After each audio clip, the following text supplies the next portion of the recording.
Bonsoir, chers tous. J'espère que vous allez très bien. Alors, je suis très content, encore une fois de plus. Merci pour vos soutiens, pour vos impressions, pour vos réactions que vous faites de temps en temps en notre faveur. Alors, hier, nous étions arrêtés sur la partie qui parlait des essais qui devraient être effectués sur les sols grenis, mais aussi les sols fins. D'où était l'avant-dernière partie du premier chapitre. D'aujourd'hui, nous allons conclure le chapitre avec la classification des sols.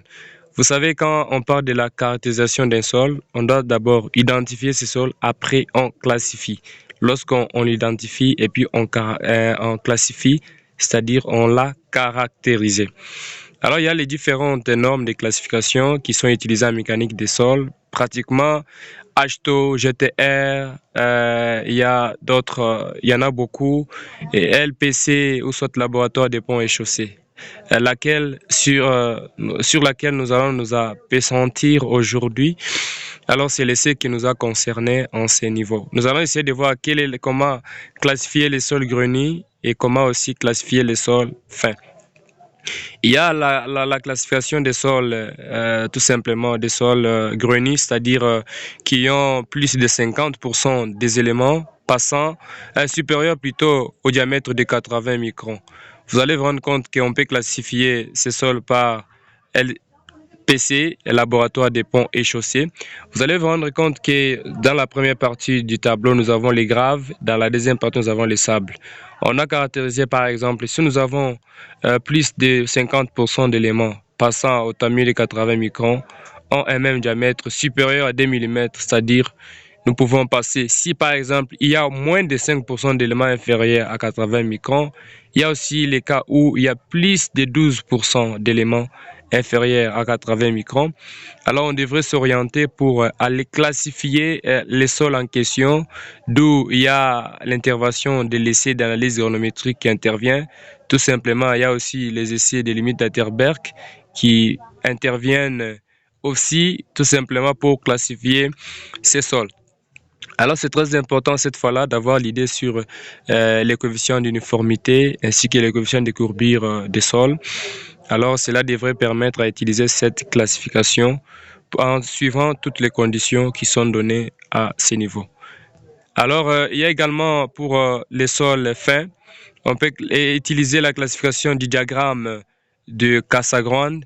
Tout simplement, une classification basée sur les sols fins, d'où sur l'axe des ordonnées, nous avons les valeurs des indices de plasticité et sur l'axe des abscisses, nous avons des limites de liquidité. Par exemple, si vous avez l'indice de liquidité, l'indice de plasticité de 10% par exemple, et que vous avez la limite de liquidité de 20%. Il fallait seulement projeter, tout simplement avoir un point M dans l'espace, dans les plans représentant les 10%, mais aussi les 20%. Alors on devait s'y retrouver. Je crois à partir de cet exemple, on devrait se retrouver dans les argiles faiblement plastiques, avec l'indice de plasticité de 10 ainsi que la limite de liquidité de 20. C'est un exemple très pratique et très concret vis-à-vis de cette classification.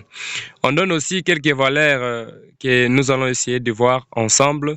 Alors, ces valeurs ici indicatives d'après Boeck, citées par Fliat, qui donnent pour dire que s'il s'agit de sable, vous devez trouver la limite de liquidité qui doit varier entre 10 et 25.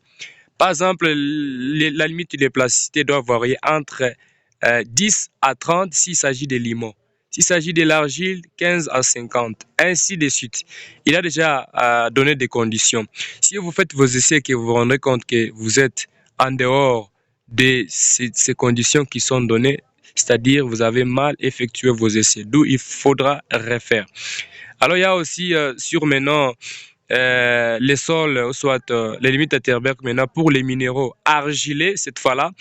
Vous allez vous rendre compte qu'il y a les minérales, de l'autre côté les types de sols, d'argile. Et aussi, on a classifié pour dire s'il s'agit des montmorillonites, alors la limite de liquidité devait varier entre 100 et 900. Vous allez vous rendre compte que c'est un sol qui est vraiment gonflant. Et voilà, la limite de plasticité devait aussi varier entre 50 et 100. Merci beaucoup encore une fois de plus. C'est ça la fin de la vidéo. Alors, nous avons fini les chapitres 1 de la mécanique des sols, d'où la séance prochaine sera une séance consacrée à des applications où nous pourrons travailler et résoudre les exercices ensemble. Merci encore une fois de plus, partagez. Si vous avez des questions, laissez dans les commentaires et dites-nous que pensez-vous. Et si vous voulez aussi nous spécifier où vous habitez, à partir d'où vous nous suivez, ça nous fera plaisir. Merci, à très bientôt.